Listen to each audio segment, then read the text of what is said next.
Hello, everyone, and welcome to AI Practically, our live stream together with Boreal, where we discuss all things AI, all things about AI employees, specifically in the most practical way possible. We're trying to debug some things that might be confusing you, and we're trying to approach it in the most practical way, especially for SMEs and people who really want to apply these things.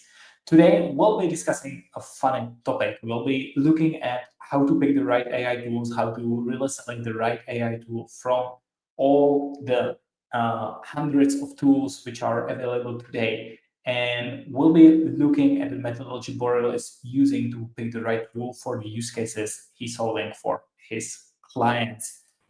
Boreal, welcome to Practically. Great to have you here as always. Hi, Lukas. Nice to meet you. Hi, guys. Nice to meet you here. Before we start, we were just looking at before the live stream started at one of the posts on LinkedIn. We just noticed the post 50 must-have AI tools for any business. And that's exactly what we're talking about. So it's quite funny to debug this post or maybe share what's in that post. The post is sharing 5 tools for any area. So it's sharing 5 tools for social media management, 5 tools for productivity, saying for productivity use ClickUp, use Asana, use Notion, etc., etc. What do you think about this? Is there really 50 must-have AI tools today? They can be even more, even less. But we discussed this post. This is mostly like ideas which tool to use. But with when you select your tool stack, especially AI tool stack and any kind of digital stack, you have 3 obstacles or 3 things to solve. One of them is how the tools communicate with each other. The other one is how the tools are fitting your current process, and of course the price of these tools. Because as we speak about this post online, the guy is suggesting multiple tools, let's say 50 tools, and each one of them is standalone tool. Most of them are not communicating with each other, and you need to pay separate fee for each one of them, and it's not clear if it's going to fit your process or not. So maybe that kind of fragmented technological stack will work for some very small companies or freelancers or solopreneurs. But if you have a company with more than, like, say, 5 people, 10 people, and like more than that, like a small and medium company, you need to have a proper process and structure, and your tools to serve to your process, not your process to serve to tools you use. So this is a big challenge because each technology manager and each business owner has 2 distractions. One of them is the fear of missing out because all the tools, all new tools are coming maybe every day, every week. You have new tools for new flashy and fancy tools for any kind of activity, from content creation to management, automation, whatever you say, any you name it. And also there is not only the FOMO, because this is one of the reasons for you to start to want to research more tools. But as many tools you have and you know about, the other problem is arising. This is the paradox of choice, because when you have a lot of things to choose from, actually you are having like paralysis analysis, and you cannot choose, and you just continue testing them and trying to use them in your workflow. And it can be like weeks, months, even years for not having a stable technology stack for your business or for your activity, which is a really a big issue with in this area, in the technology area. So Or what this I is where would we hear from people that they rather don't use AI or don't use automation at all because it was too complicated actually to pick the tool, right? As you said, it was the yeah, process this is the other analysis side. and Yeah, this is the other side of the some. yeah. So yes, a lot of people are like getting scared of all this kind of variety, and they just push away and focus on what they know. And that's why a lot of small companies are using only Excel sheets to manage their business, or not using only messages. Some of them are even scared to approach new technology because of this variety. So what I would suggest is to, of course, we cannot avoid the tools which are arising right now, because many of them are giving us advantage, either for optimizing our flow or to gain more, or some of them are giving us advantage, but we need to choose, and we should not always continue testing and experimenting with them. That's why I would, for myself and for my client, I built an infrastructure, or let's say a framework, which I call the three circles framework. In the center of these three circles is the core of apps. Doesn't matter if it's the AI or any kind of technological apps. You need to decide your core infrastructure. Doesn't matter if a big business or small business. You need to have apps which are using in your day-to-day business, and they are deeply integrated in your workflow. Just an example, I'm using Dropbox for the past, I don't know, since the very beginning. I don't remember which year they launched. And so many files and structure I put there. So even if there is a new flashy storage or drive application appearing, I cannot move, and I don't want to move because everything is there, and I'm managing this on this infrastructure. The same is with the AI apps. So you can decide to use many apps on AI. But for example, I'm using ChatGPT as a core AI tool for a lot of activities, from planning to research and management and all that stuff. And of course, I'm using for specific tasks Claude and the other tools. But my core AI infrastructure is based on OpenAI technology. So this is the core. The second circle would be the one which... Sorry. Can we maybe pause there? Because that might be the first elementary question people get when it comes to AI. And that's just having the pro subscription of ChatGPT, Anthropic, Grok, the Meta's coming. Now Google started charging or requiring API keys for their AI studio as well. So on the basic infrastructure, so let's say I'm a small business. Do I need 5 of them? Do I need 1 of them? How should I go about this? So if you ask me, I would suggest the approach to avoid thinking about apps. Think about the workflows and activities you need them for. So if, for example, if you're a developer and you need to work with different clients, with different platforms, of course, maybe you will need all these platforms to test and to develop the apps. But if you analyze your workflow and your processes and your use cases, you can see what kind of activities you do, and based on that, you can research which tools can help your workflow and can improve your operations and efficiency. So activity first, tools later, not vice versa. So if you think about the tools, always you will be attracted from the most flashy thing, more nice or newer appearance on the market. I think the challenge is, as with the LinkedIn post we mentioned at the beginning, the so-called influencers on LinkedIn, they do make it sound complicated, right? Yes, there is a benefit of using a Claude for this purpose. There is a benefit of using ChatGPT 4.0 mini for one specific purpose, etc., which people who are doing this for living, such as yourself, might probably get the nuances and benefit from the nuances. But if a small business wants to start using AI for themselves, they probably can very much survive on one of the platforms as their core, right? They can probably very easily use ChatGPT or OpenAI as the base, or they can use only Anthropic as their base. They don't need all 3, 4 of them for different use cases right from the beginning. Am I right? Or would you say differently? Definitely. Actually, we were discussing these different platforms, but we need to consider that these platforms are having behind them they have a huge technology infrastructure and the teams of maintaining them. So there is no bad online tool or AI tool.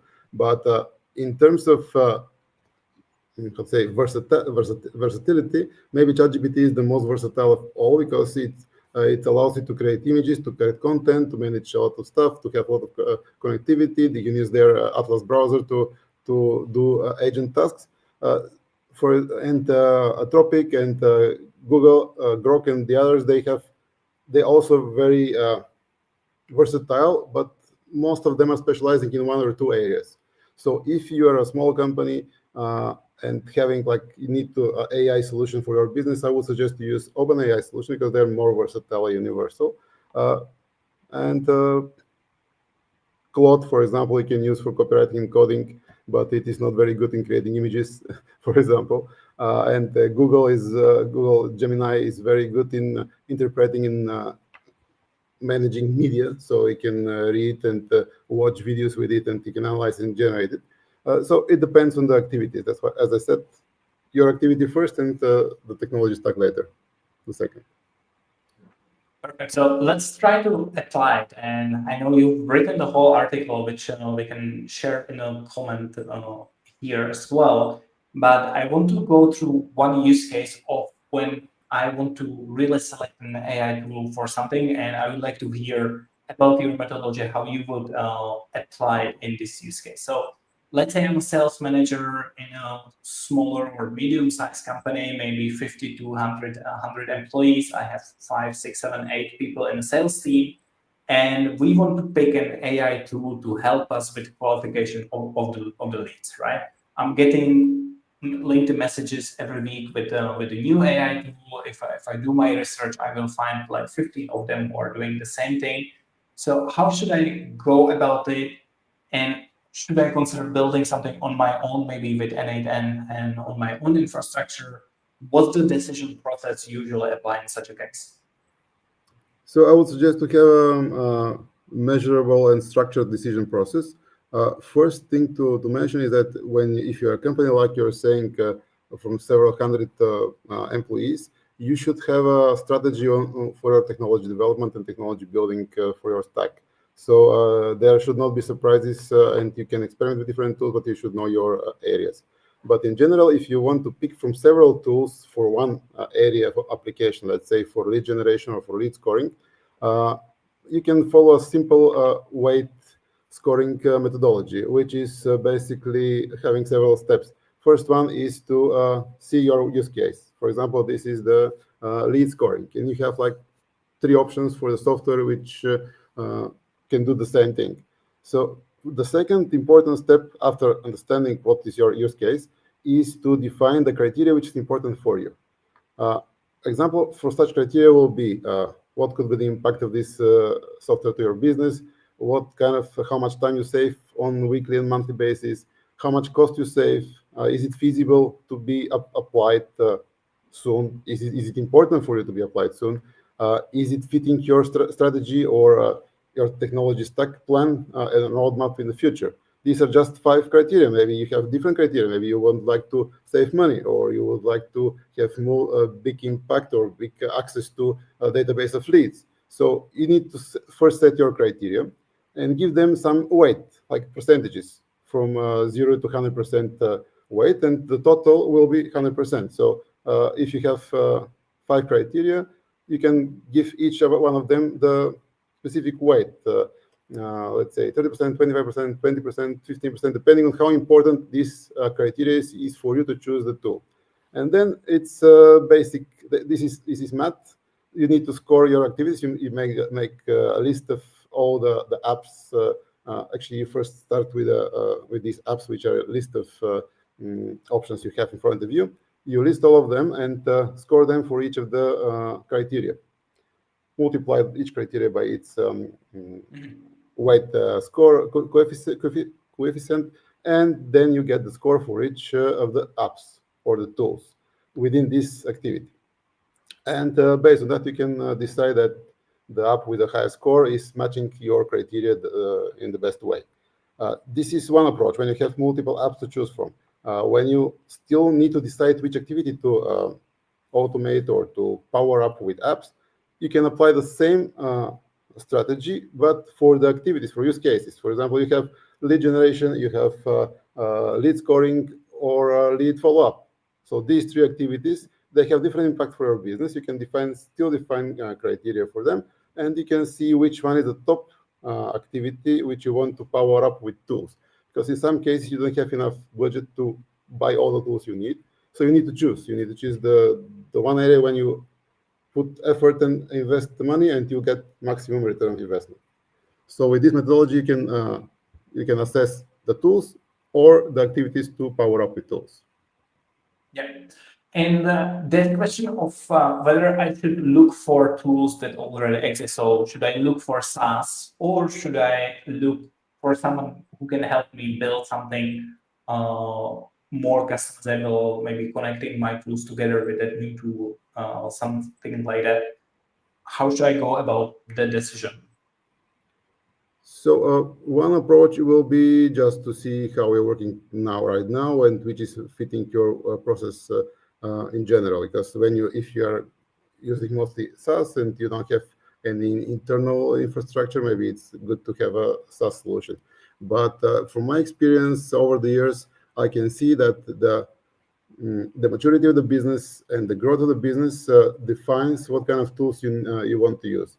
For example, when you're starting and you don't have a lot of enough capital, enough funds, you go with SaaS because you can just pay the monthly fee and you can use the full functionality of these applications.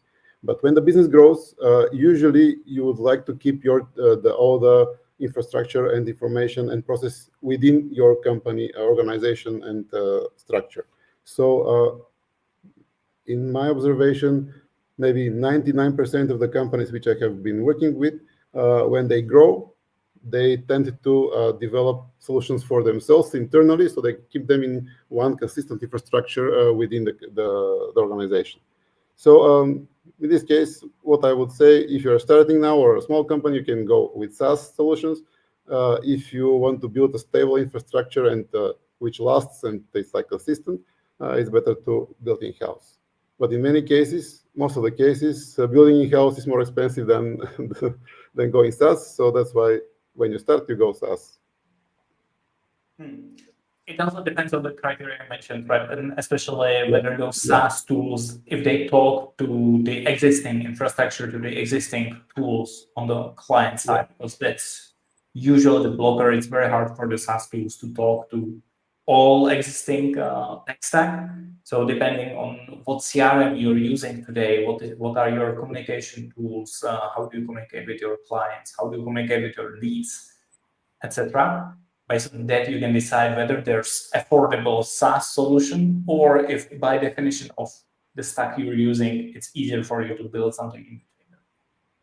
Yeah, and actually there is a third option. This is the hybrid solution. And with tools like NI10, it's becoming very easy to integrate your internal core infrastructure with external apps which define different kind of activities. So you can have your CRM in-house, for example, but you can have your lead generation, lead scoring as a SaaS app connected with NI10 and putting data in your CRM, for example.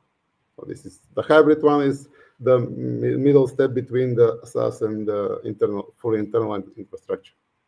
Completely custom built. Yeah, absolutely. Okay. Borrell, to summarize it, if I see today on LinkedIn this post, 15 must-have AI apps I need to have in my business, what should I do? It depends who are you. So if you're having like a strategy and you're doing your job, like your business, and you're just passing by this article, you can put it in your 20% experimental time for the week. Put it off and experiment with these tools to see which one is nice for you, for your second circle of apps or the third circle of apps. Definitely, I would not suggest when you see an article like this to start rearranging your entire infrastructure and your technology stack, because this will be an endless process. So yes, when you see an article like this, put it off, set a time on weekly basis to explore new apps, new opportunities, new options, and you'll see maybe over time it will be a nice to have.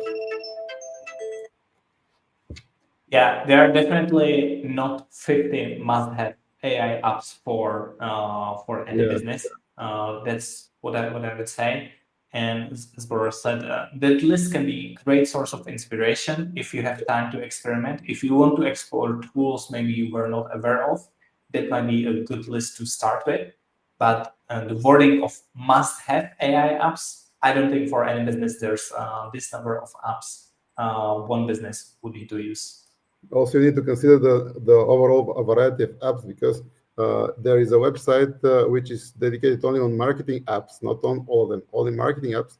And like several years ago, it was having more than 8,000 core apps.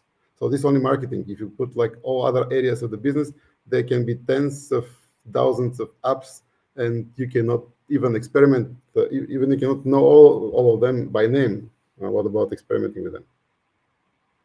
Yeah. So to summarize, don't get overwhelmed by clickbaity titles on LinkedIn. Always think of your use cases.